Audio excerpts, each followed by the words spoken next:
Hello guys, welcome back to my channel. ಹಾಗೆ ಎಲ್ರಿಗೂ ಹೊಸ ವರ್ಷದ ಶುಭಾಶಯಗಳು ಅಂತ ಹೇಳ್ತಾ ಇದ್ದೀನಿ. ಇದು ನಮಗೆ ಕನ್ನಡಿಗರಿಗೆ ಹೊಸ ವರ್ಷ ಅಲ್ಲದೇ ಇದ್ದರೂ ಆದ್ರೂ ಹ್ಯಾಪಿ ನ್ಯೂ ಇಯರ್, ಹೊಸ ವರ್ಷದ ಶುಭಾಶಯಗಳು. ಸ್ವಲ್ಪ ಬೆಳಗ್ಗೆ ಬೇಗ ಎಲ್ಲ ಹೋಗೋದಿತ್ತು, ಹೋಗಿದ್ವಿ.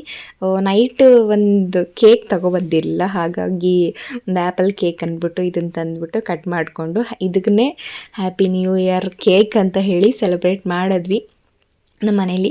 ಅಂದರೆ ನಾನು ನನ್ನ ತಂಗಿ ಅವರೆಲ್ಲ ಸೆಲೆಬ್ರೇಟ್ ಮಾಡ್ಕೊಂಡ್ವಿ ಒಳಗೆ ಮನೆಯಲ್ಲೇ.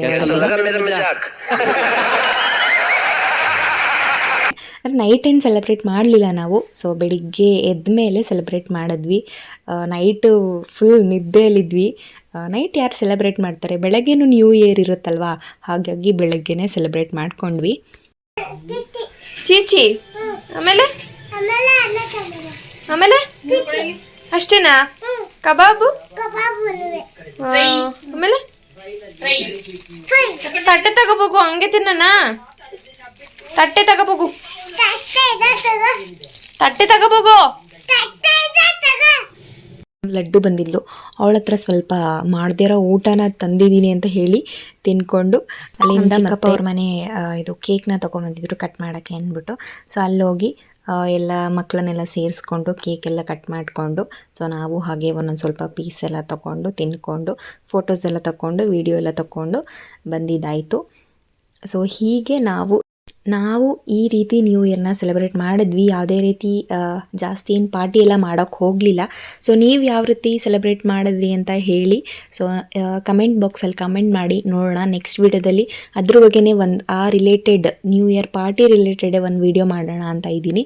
ಸೊ ಪ್ಲೀಸ್ ಕಮೆಂಟ್ ಮಾಡಿ ಅಂತ ಹೇಳ್ತಾ ಇದ್ದೀನಿ. ನ್ಯೂ ಇಯರ್ ಅಲ್ವಾ, ಹಾಗಾಗಿ ಹೊಸದಾಗಿ ಏನಾದರೂ ಚಿಕನಲ್ಲಿ ಡಿಫ್ರೆಂಟ್ ರೆಸಿಪಿನ ಟ್ರೈ ಮಾಡೋಣ ಅಂದ್ಬಿಟ್ಟು, ಸೊ ಇವತ್ತು ಕ್ರಿಸ್ಪಿ ಚಿಕನ್ನ ಮಾಡೋಣ ಅಂದ್ಬಿಟ್ಟು ಮಾಡ್ತಾಯಿದ್ದೆ.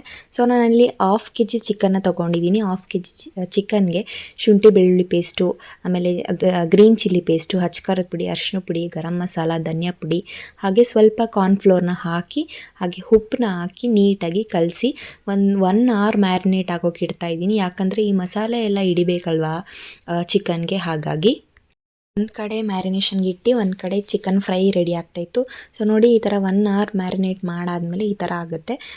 ನಾನಿಲ್ಲಿ ಯಾವುದೇ ರೀತಿಯಾಗಿ ಕಬಾಬ್ ಪೌಡರ್ನ ಯೂಸ್ ಮಾಡಿಲ್ಲ, ಆದರೂ ಈ ಕಲರ್ ಬಂದಿದೆ. ಅರಿಶಿನ ಪುಡಿ ಮಾತ್ರ ಯೂಸ್ ಮಾಡಿದ್ದೀನಿ, ತುಂಬ ಚೆನ್ನಾಗಿತ್ತು. ಈ ರೆಸಿಪಿನ ನೀವು ಕೂಡ ಟ್ರೈ ಮಾಡಿ, ಹೇಗಿತ್ತು ಅಂತ ನನಗೂ ಕೂಡ ತಿಳಿಸಿ.